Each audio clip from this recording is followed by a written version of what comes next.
I thank the representative of Lebanon for the statement. I now give the floor to the representative of Israel. Thank you, Mr. President. First, I would like to congratulate the United States for taking the presidency for the month of March, and I also would like to thank the briefers. Mr. President, since the 2nd of March, Hezbollah has launched wave after wave of attacks against Israel. More than 880 rockets and missiles, more than 60 UAVs, more than 15 anti-tank guided missiles.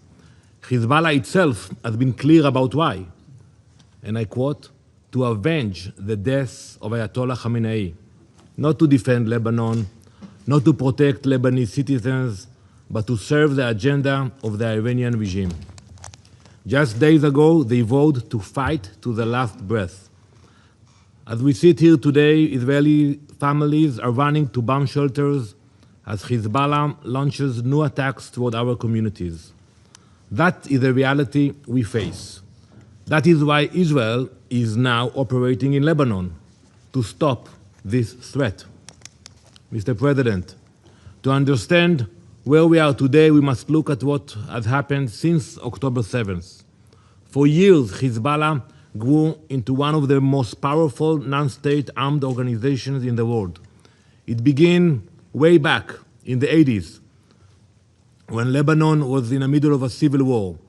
But over time, it became something more dangerous, a proxy army built by Iran, funded by Iran, trained by Iran, armed by Iran. By 2024, Hezbollah had between 150,000 and 200,000 rockets and missiles. Think about that. The largest arsenal ever held by a non-state actor. Think about your countries.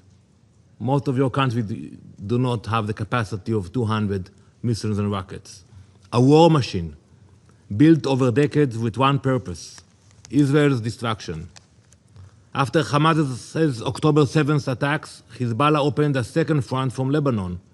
For months, Israel's northern communities came under fire.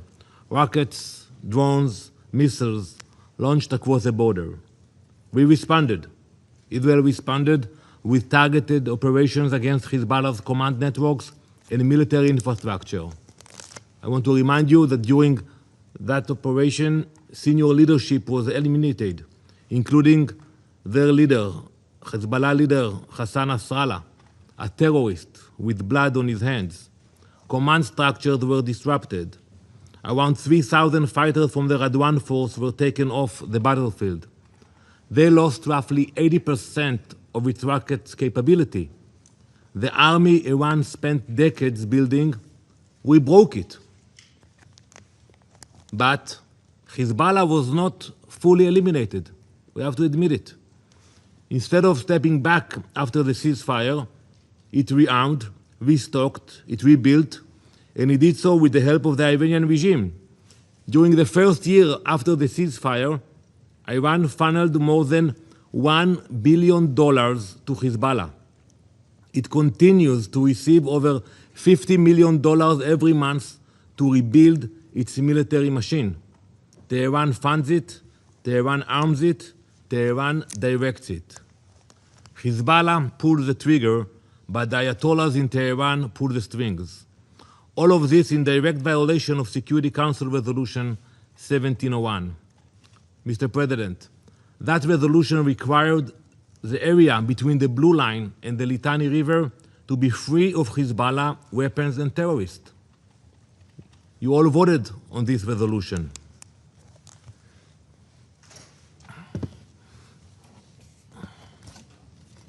I want to show you this map, which shows launch sites used by Hezbollah to fire rockets, missiles, and drones toward Israel. You know, look where they are. All those dots are south of the Litani River. Hezbollah should not be there. And from these locations, on the first day of these attacks, Hezbollah launched missiles toward Israel. You know, one of the villages here, the village of Bargoz, small village, we have the intel about it. When they send a missile from those areas, southern of the Litani, it takes 30 seconds for the missile to land in Israel, in the northern part of Israel. 30 seconds.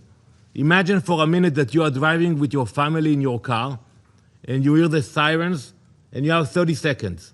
You have to stop the car, you have to look for a shelter, and you have to decide which child you take first to the shelter if you cannot carry all of them. 30 seconds, that's what it takes. Mr. President, since the ceasefire came into effect, Israel has submitted 929 enforcement requests asking the Lebanese armed forces to dismantle Hezbollah infrastructure, launch sites, weapons depots, underground bunkers. However, the efforts of the Lebanese armed forces were not sufficient. Sites that were identified were not dismantled. Sometimes they came there, they took the pictures, and that was it. And today Hezbollah continues to fire rockets at Israel from those same areas. Last August, the Lebanese government instructed its military to prepare a plan to disarm armed militias in the country. We welcomed that decision. It was a momentous step. We also commend the recent statements of Prime Minister Salam declaring Hezbollah's current military activity against Israel illegal. Those are the right words, but the reality on the ground tells a different story. So I ask the Lebanese government, if Hezbollah is being dismantled, where is the evidence? Where are the operations against their launch sites? Where are the seizures of their weapons? Where is your military? Ambassador Arafa, Lebanon now stands at a pivotal moment in its history. The time has come to decide. Will Lebanon stick to declarations or actually act? Because the question before you is very simple. Who controls Lebanon? The Lebanese government or Hezbollah, acting on behalf of the Ayatollahs in Tehran? Lebanon has a national army of more than 72,000 soldiers. Mobilize them, train them, empower them with the authority and resources to assert the sovereignty of the Lebanese state. We support peaceful negotiations. You know that. We spoke before the last operation. But today, as we speak, there are only two options on the table. Either the Lebanese government takes real action to restrain Hezbollah, or Israel will use its strengths to dismantle this terrorist organization. There are no other options. You know, we can meet and talk in Akora, wherever you want, but not while Hezbollah is sending missiles into Israel. So Israel is acting. In recent days, the IDF has struck Hezbollah command centers and military infrastructure across southern Lebanon. The IDF has also carried out strikes against assets of Al-Qard al-Qassam network, Hezbollah's financial system used to fund its terrorist activity and rebuild its military capabilities. We have issued evacuation notices to protect Lebanese civilians because we face an enemy that deliberately places them in harm's way. Hezbollah hides behind civilians in Lebanon and firing at civilians in Israel. Mr. President, believe me, Israel does not want to be operating inside Lebanon.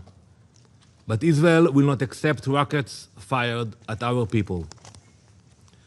As we speak, the Iranian regime is losing. And like many failing regimes, it is lashing out at its neighbors across the region, indiscriminately attacking civilians. You will meet at 3 p.m. to discuss that. And its proxy Hezbollah is doing exactly the same to Israel. Many countries in our region have drawn the right conclusion. They are distancing themselves from Tehran, strengthening their defenses, protecting their sovereignty. Lebanon now faces that same choice.